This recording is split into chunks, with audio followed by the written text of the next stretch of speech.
네, 오늘은 사무엘하 24장의 말씀입니다. 그동안 사무엘상 그리고 사무엘하 긴 시간 동안 우리의 말씀을 보았는데요. 이제 마지막 장이에요. 물론 이제 다음 주에 한 번 더 할까 말까 고민 중에 있는데 마지막 장이라는 것이 우리에게 기쁨이 되기도 하고 또 아쉬움이 되기도 합니다. 오늘 사무엘하 24장의 배경은 이렇습니다. 다윗이 하나님의 부름을 받기 전 약 3년 전 정도 되는 상황이었어요.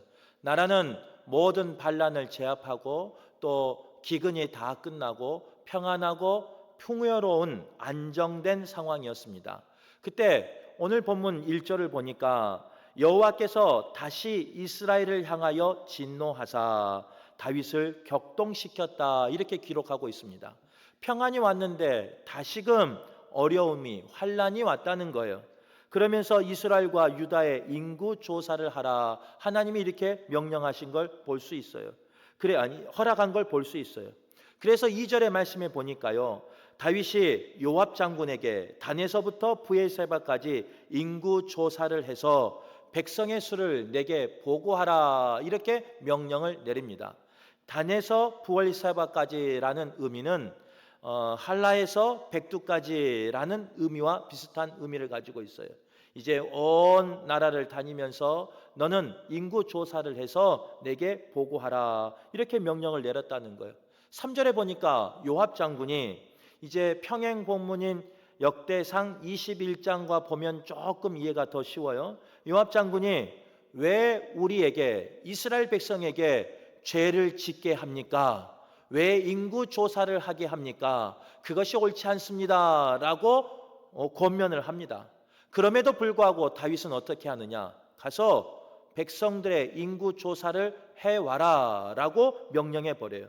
그 명령 때문에 요압 장군은요 백성들을 데리고 9개월 20일 동안 약 10개월이라는 그 시간 동안 온 나라를 다니면서 백성들의 인구 조사를 해온 이야기가 오늘 본문의 이야기입니다.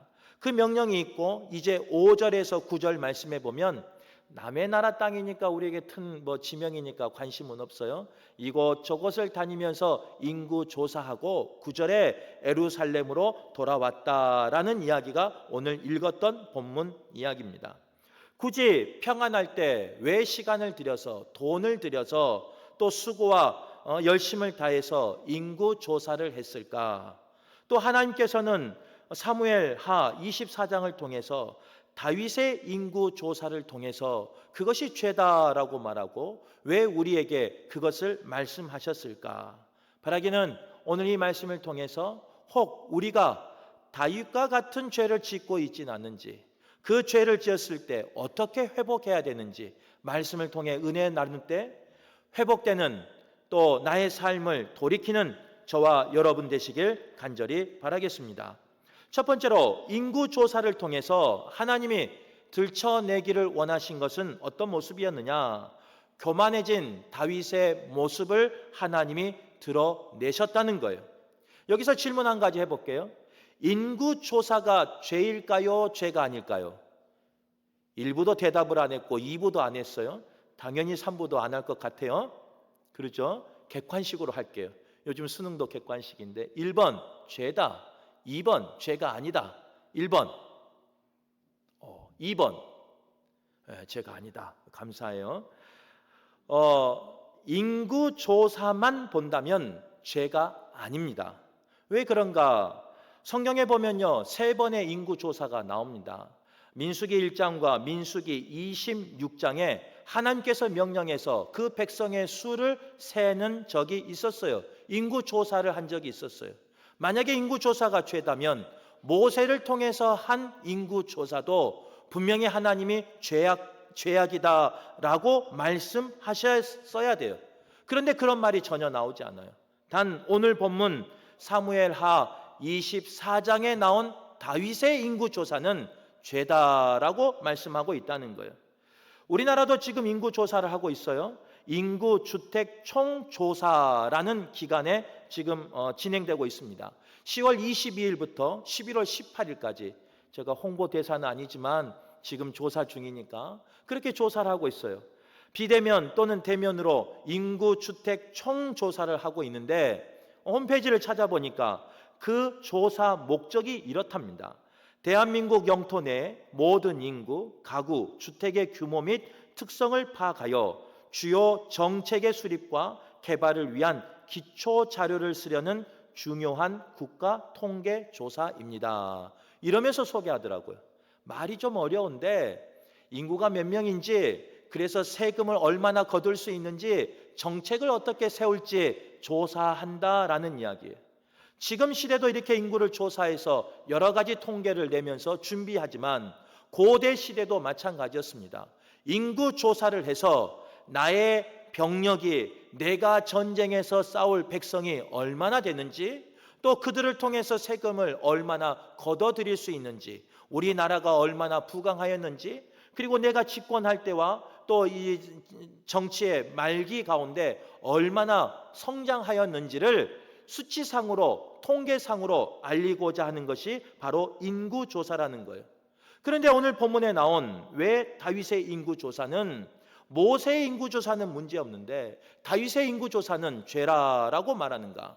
그것은 다른 이유가 아니에요. 하나님을 의지해야 되는 이스라엘 백성이 하나님을 의지하지 않고 자신의 힘을, 자신의 능력을, 자신의 세력을, 자신의 여러 가지 그 삶을 자랑하기 위해서 인구조사한 모습이 오늘 사무엘하 24장에 나온 다윗의 인구조사라는 거예요. 우리가 잘 알고 있는 것처럼 이스라엘 백성은요, 출애굽할 때도 애굽 백성과 싸우지도 아니하고 이겼습니다. 하나님께서 함께 하시니까 이길 수 있었어요. 가나안 땅에 들어갈 때도 마찬가지예요.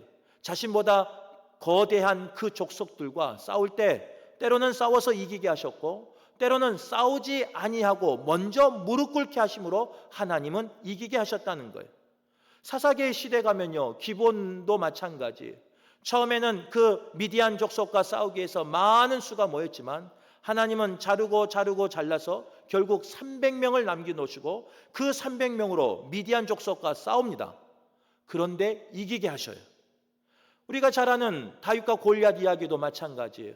전장터에서 갑옷을 입고 칼을 들고 방패를 들고 전신을 무장하면서 서 있는 그 골리앗 앞에 어린 소년 다윗이 나가서 싸웠어요. 여호와 이름으로 나갈 때 다윗이 이겼습니다. 한 번도 숫자를 가지고 이긴 적이 없어요. 한 번도 그들의 능력을 가지고 이긴 적이 없어요. 그들의 경험을 가지고 이긴 적이 없어요. 오직 하나님이 함께 하시니까, 하나님이 싸우셔서 이겼던 백성이 어느 백성이냐? 이스라엘 백성이라는 거예요. 그런데 다윗이 이제 정권 말미에 나라가 평안하고 보니까, 또 나라가 부강하다 보니까, 또 나라가 안정적으로 모든 것을 이제 다스릴 수 있다 보니까 다윗의 마음에 교만한 마음이 들어오고 말았다는 거예요. 내가 얼마나 이루었는가 한번 세볼까? 우리의 병사가 몇 명이나 되나 세볼까? 또 내가 가진 것이, 내가 거둬들일 수 있는 것이 어느 정도인가 한번 알아볼까? 하는 그 마음이 다윗에게 들어오고 말았다는 거예요. 요압조차도 이 일이 하나님 앞에서 죄라는 것을 분명히 권면했어요. 그래서 하면 안 된다라고 조언됐어요. 그런데도 불구하고 다윗은 약 10개월 동안 그 온 나라를 다니면서 그 백성들에게, 그 장군에게 인구 조사를 명했다라고 성경은 기록하고 있다는 거예요. 우리의 마음 속에요, 평안할 때 이 교만한 마음이 찾아오면 눈이 멀어집니다. 보이지 않아요. 하나님의 말씀을 읽어도 하나님의 말씀을 볼 수가 없어요. 우리의 귀가 닫혀버려요. 하나님의 말씀을 들어도 들리지 않아요. 누군가 옆에서 조언을 해도 들리지 않아요. 교만해지면 하나님의 마음보다 자기의 마음이 더 커져버릴 때가 있다는 거예요.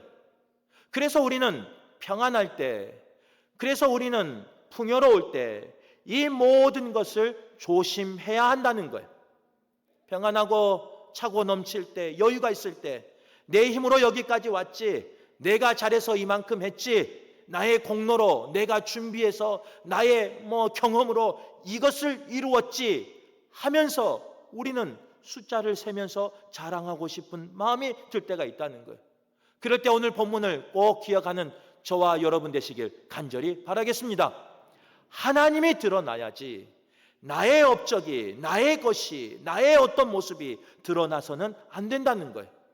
그런데 다윗은요, 안타깝게도 평안할 때, 살만할 때, 풍요로울 때 하나님의 음성을 듣지 아니하고 자기의 힘을 자랑하려고 하는 모습이 다윗의 모습이었다는 거예요. 혹 이 모습이 평안한 시대를 살고 있는 우리의 모습이 아닌지, 화평한 교회 가운데 살고 있는 나의 모습이 아닌지 하나님의 음성으로 깨닫는 저와 여러분 되시길 간절히 바라겠습니다. 그런데 참 소망이 있는 이유는 뭐냐? 오늘 24장이 여기서 끝나지 않아요. 다윗이 범죄했다 끝나지 않아요. 오늘 24장에 소망이 있는 말씀 10절 말씀이에요. 다윗이 죄 가운데 그대로 하나님이 두신 것이 아니라 다윗을 사랑하셔서 회개케 했다는 거예요. 요압이 다윗에게 보고합니다. 왕이시여, 내가 밑에서부터 위까지 다 찾아보니까 전쟁에 나가는 사람이 이 정도 됩니다 라고 보고하니까 다윗이 깜짝 놀라요. 자기가 명령해놓고 그 보고를 들으면서 그제서야 다윗이 정신을 차리는 거예요. 그래서 오늘 성경 읽었던 10절의 말씀은 이렇게 고백합니다. 그의 마음에 자책하고 정신이 들어와서 내가 잘못했다 이렇게 받아들이는 거예요. 다윗이 여호와께 아뢰되 내가 이 일을 행함으로 큰 죄를 범하였나이다. 죄를 지었을 때 그것이 죄인지 분별하는 것이 은혜예요. 이것이 죄인 것을 고백할 수 있는 게 은혜예요. 이것이 죄라는 것을 알 수 있는 게 은혜라는 거예요. 죄를 지었음에도 불구하고 죄 가운데 걸어가고 있음에도 불구하고 내가 죄인인지 내가 죄를 짓고 있는지 그것도 분별하지 못한다면 얼마나 무서운 형벌입니까? 그런데 참 감사하게 다윗에게 주신 은혜는 뭐냐? 죄 가운데 걸어갈 때도 넘어질 자리와 넘어지지 아니할 자리를 분별한 사람이 다윗이었어요. 죄를 지었지만 넘어져도 하나님 쪽으로 넘어졌다는 거예요. 죄를 지었지만 그래도 하나님을 붙잡았다는 거예요. 죄를 지었지만 그래도 하나님의 음성을 들으려고 노력했던 사람이 누구냐? 바로 다윗이라는 거예요. 그러면서 이렇게 이어서 고백합니다. 여호와여, 이제 간구하옵나니 종의 죄를 사하여 주옵소서. 내가 심히 미련하게 행하였나이다. 하나님이 깨닫게 하실 때, 하나님이 나에게 알게 하실 때 다윗은 어떤 사람이었느냐? 하나님에게만 넘어지는 사람이 아니라 하나님이 죄를 깨달아 알게 하실 때 즉시 자신의 죄를 회개했던 사람이 바로 다윗이었다는 거예요. 하나님은 그런 다윗을요 사랑하셔요. 하나님은 그런 다윗을 죄인이지만 구원해 주셔요. 하나님은 그런 죄인인 다윗을 그래도 용서해 주신다는 거예요. 아마 다윗도 두려웠을 거예요. 예전에 그 밧세바 사건이 있었으니까 이번에 하나님 앞에 또 고백하면 하나님이 나를 어떻게 심판하실까? 하나님이 나를 어떻게 벌하실까? 공의의 하나님 때문에, 죄를 미워하시는 하나님 때문에 다윗은 두려웠을 거예요. 그런데도 불구하고 다윗은 하나님 쪽으로 넘어졌어요. 그럼에도 불구하고 다윗은 긍휼의 하나님을 바라보며 긍휼의 하나님의 그 사랑을 바라보며 하나님 앞에 자신의 죄를 고백하고 나가고 있는 본문이 오늘 본문이라는 거예요. 평행 본문인 역대상 21장 말씀해 보면요, 다윗은 장로들과 함께 굵은 베옷을 입고 얼굴을 땅에 대고 하나님 앞에 철저히 회개한 모습이 기록되어 있습니다. 우리가 죄 가운데 있을 때, 우리가 행여나 무너졌을 때, 우리가 낙심되었을 때, 여러 가지로 흔들릴 때 바라기는 하나님 쪽으로 넘어지시길 바라요. 바라기는 하나님을 바라볼 수 있기를 바라요. 바라기는 하나님 앞에 고백하며 하나님 앞에 회개하는 우리 모두가 되셔서 내게 돌아오라, 내가 너를 용서하고 고치리라, 이 음성을 들을 수 있는 우리 모두가 되시길 간절히 바라겠습니다. 세상 사람들은요 손가락질합니다. 세상 사람들은 그 죄를 용납하지 못합니다. 세상 사람들은 용서하지 못할 때가 있습니다.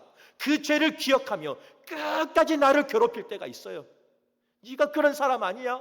그런데 너가 설교할 수 있어? 너가 하나님의 일을 할 수 있어? 너가 주의 사역을 감당할 수 있어? 그렇게 세상 사람들은 우리를 참소해요. 그러나 여호와 하나님은 그런 분이 아니세요. 세상 사람들이 다 손가락질하여도 주님 앞에 잡아가고 회개하면 주님은 그 죄를 묻지 않으세요. 도말하셔요. 용서하셔요. 다시 사명을 주셔서 일하게 하신 분이 여호와 하나님이시다는 거예요. 그 은혜를 경험하는 우리 모두가 되시길 간절히 바라겠습니다. 세 번째로 오늘 본문이 참 감사한 게 많아요. 다윗은 회개에서 끝나지 않아요. 제단을 쌓았다라고 성경은 기록하고 있어요.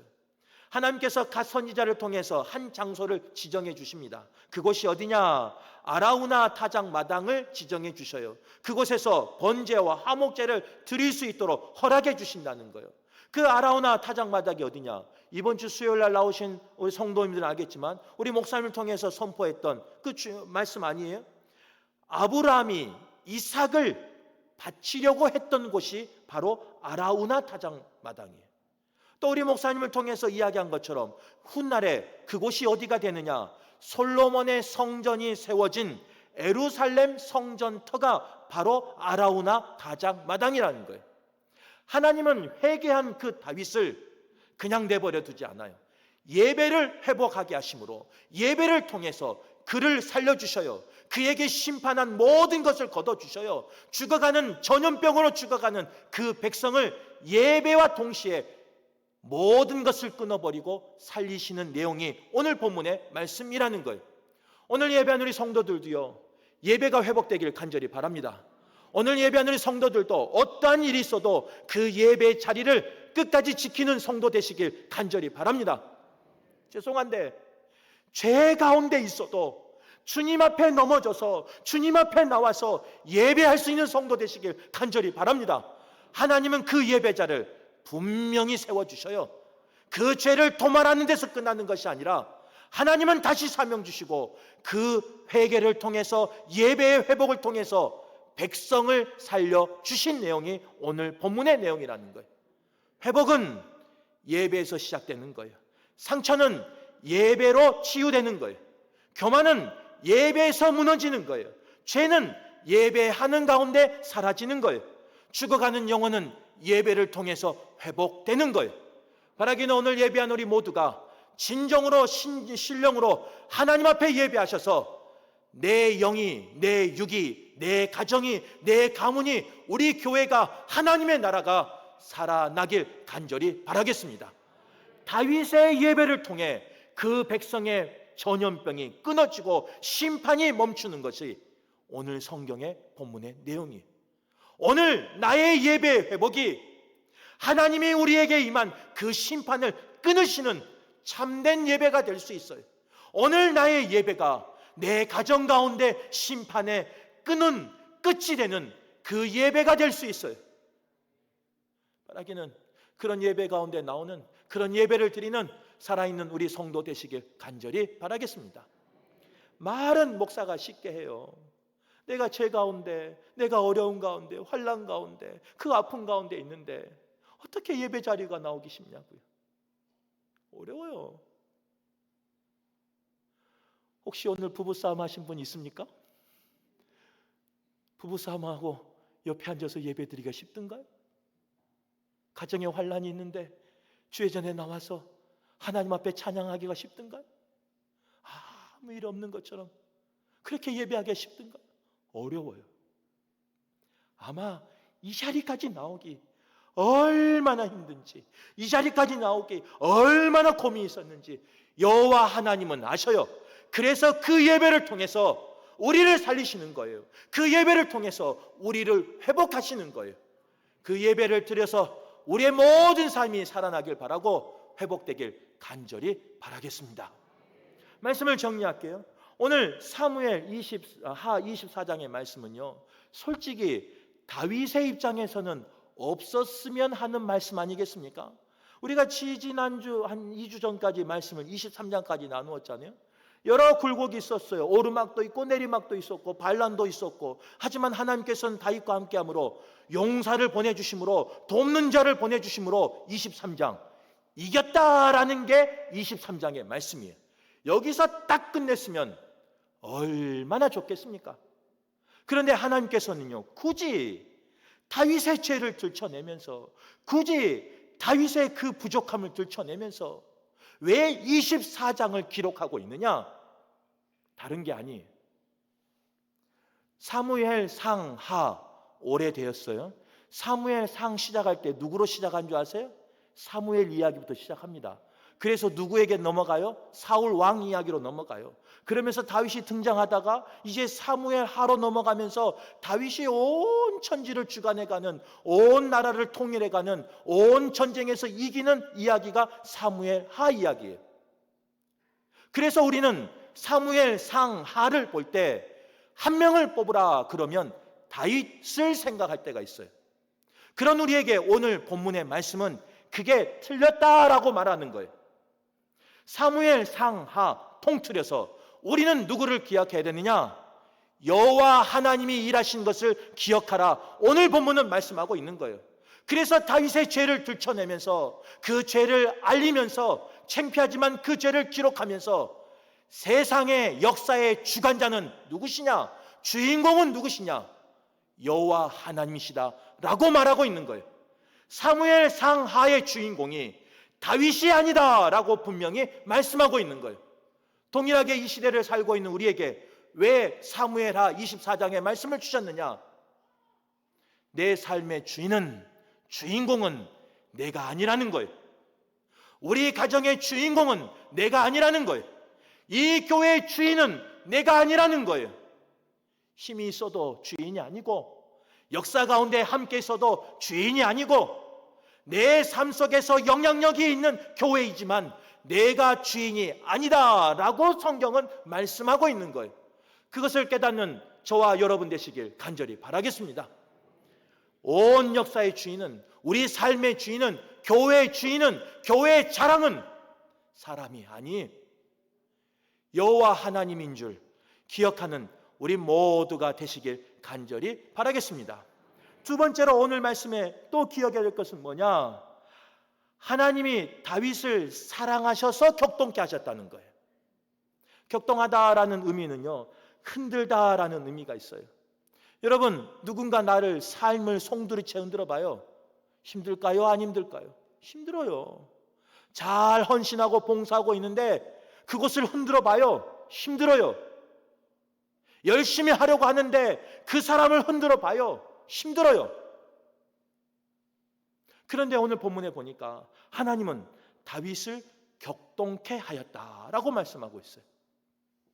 왜 굳이 하나님이 다윗을 격동케 흔들으셨을까? 제가 1부도 질문하고 2부도 질문했는데 제가 원하는 답이 안 나왔어요. 우리 3부는 은혜 받은 분이 많으니까 질문 한번 할게요. 앞에 있는 목사가 부드럽습니까? 까칠합니까? 그 웃으신 분들은 대답하기가 참 곤란하고, 목사 성격은 아는데 주일이니까 거짓말을 못하고 그래서 웃음으로 대신한 것 같은데, 아이 저 부드러워요. 얼마나 부드럽게요. 그렇게 안 보여요? 부드러워요. 누군가 그렇게 말씀하시대요. 목사님은 할 말 다 한다고. 누구는 돌려서 말하는데 목사님은 돌직구를 던진다고. 그래서 가끔 마음이 아프다고. 그런 목사예요, 솔직히. 그런데 그런 목사도요, 그렇게 강하게 보인 목사도요, 죄송하지만 누가 흔들면 저 밑에 숨겨놨던, 숨기고 싶었던 인간적인 모습이 나올 때가 있습니다. 평안할 때는 누가 저를 건들지 않으면 그냥 천사예요. 마냥 천사예요. 근데 누가 건드려 봐요. 저 밑에 있는 게 스물스물 올라와요. 격동하게 흔들어 봐요. 갑작스럽게 그 속에 있는 인간적인 모습이, 사람의 모습이, 사람의 냄새가 튀어나올 때가 있어요. 그래서 누군가를 힘들게 하고, 그래서 누군가를 아프게 하는 그런 모습일 때가 있어요. 그런데 다윗의 모습이 그랬다고요. 하나님이 그를 격동케 하니까 겸손한 것처럼 보였어요. 하나님에게 합한 자처럼 보였어요. 하나님 앞에 늘 순종하는 사람처럼 보였어요. 그런데 하나님이 격동케 하니까 다윗의 그 숨겨진 곳에 뭐가 튀어나오느냐? 교만이라는 죄가 튀어나온 거예요. 왜 하나님이 그 교만이라는 죄를 숨겨두지 아니하시고 다윗을 격동케 하셔서 그 다윗의 교만이 튀어나오게 들춰지게 하였을까? 사랑해서 그래요. 왜 사랑하느냐? 하나님은 다윗을 통해 온전한 예배를 받기를 원하셨어요.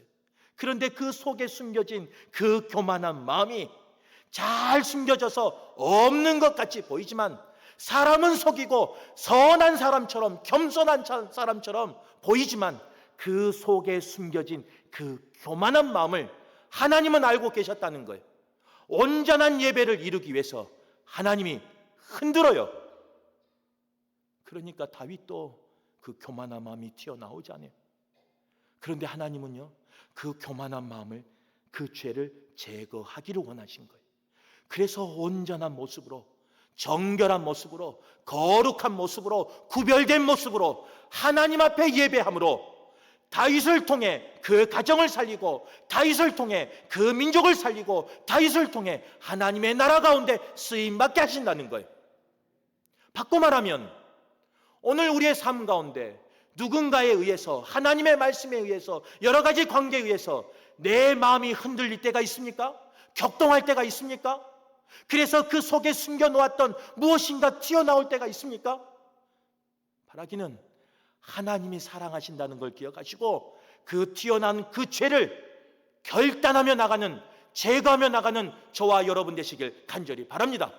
그 죄를 제거해서 하나님은 정결한 자로, 거룩한 자로, 예배자로 세우셔서 우리를 살리기를 원하시는 거예요. 그런데 목사인 저도 그래요. 흔들면 아파요. 더 세게 흔들면 눈물 나요. 찌르면 도망가고 싶어요. 한 명이 아니고 여러 명이 그러면 숨어버리고 싶을 때도 있어요. 그런데 하나님께서는요, 그 격동하게 하고 흔들리게 하셔서 내 속에 숨겨놓았던 그 작은 죄까지도 들춰지게 하시고 나타나게 하시고 사람 앞에 공개하게 하시고 그것을 결단하기를 원하시는 거예요. 그것을 제거하기를 원하시는 거예요. 그것을 제거하고 하나님 앞에 회개하기를 원하시는 거예요. 그래서 거룩한 예배자로, 정결한 예배자로 하나님 앞에 예배드려 저를 통해서 살리기를 원하시고, 우리를 통해서 살리기를 원하시고, 우리의 성도를 통해서 하나님의 역사를 써가기를 원하고 계신다는 거예요. 바라긴 오늘 예배하는 우리 모두가 그 은혜를 회복하시길 간절히 바랍니다. 흔들릴 때 아프지만 아프다고 고백하는 것이 아니라 하나님의 사랑을 경험하는, 고백하는 우리 모두가 되시길 간절히 바라겠습니다. 세 번째로 또 하나가 기억할 건 뭐냐? 오늘 1절 말씀에 보니까 여호와께서 다시 이스라엘을 향하여 진노하사. 모든 환란이 끝난 것 같았어요. 이제 남은 나의 임기를 잘 마치려고 하는 다윗이었어요. 그런데 하나님께서는요, 쉬게 하지 않으셔요. 다시 그에게 환란을 주시고, 그에게 고비를 주시고, 그에게 눈물을 주시고, 그에게 나의 죄 때문에 백성이 죽어나가는 그런 아픔을 다시 허락하고 계신다는 것. 왜 사랑한다고 하면서 우리에게 다시라는 그 어려움을 주실까? 왜 사랑한다고 하면서, 왜 내가 잘 되기를 원한다고 하시면서, 왜 내가 회복되기를 원한다고 하시면서 다시 그 아픔을 우리에게 허락하실까? 다른 게 아니에요. 그 다시의 아픔을 통해서, 눈물을 통해서 주님을 떠나지 않게 하는 게 하나님의 은혜예요. 죄송한데 평안하면, 살만하면, 배가 부르면 하나님의 은혜를 잊어버릴 때가 있습니다. 익숙해지면, 내 말대로 되면, 내 말대로 움직이면 하나님의 은혜를 망각하는 게 우리의 연약한, 우리의 모습이라는 거예요. 그런 우리에게 하나님은 내 옆에 있어라, 나와 함께 가자 하는 마음으로 다시의 환난을 허락하실 때가 있어요. 그런데 우리는 그것을 보지 못하고요. 하나님의 그 마음을 잊지 못하고요. 하나님의 그 사랑을 잊지 못하고요. 왜 나에게 환난 주십니까? 왜 내게 아픔 주십니까? 왜 내게 눈물 주십니까? 왜 내게 기도에 응답하지 않습니까? 이렇게 원망하며 나갈 때가 있다는 거예요. 그런 우리에게 오늘 사무엘하 24장의 말씀은 때로는 아픔이 있지만, 때로는 눈물이 있지만, 하나님이 사랑하는 나를 죄악 가운데 내버려 두시는 것이 아니라 하나님 옆에 붙들고자 하는 그 사랑을 기억하는, 그 사랑을 고백하는, 그 사랑을 회복하는 우리 모두가 되시길 간절히 바라겠습니다. 그래서 조금 환난이 있지만, 다시 시작되는 환난이 있지만 주님과 동행하셔서 이 세상에 살지만 천국을 소망하며 소유하는 저와 여러분 되시길 간절히 바라겠습니다.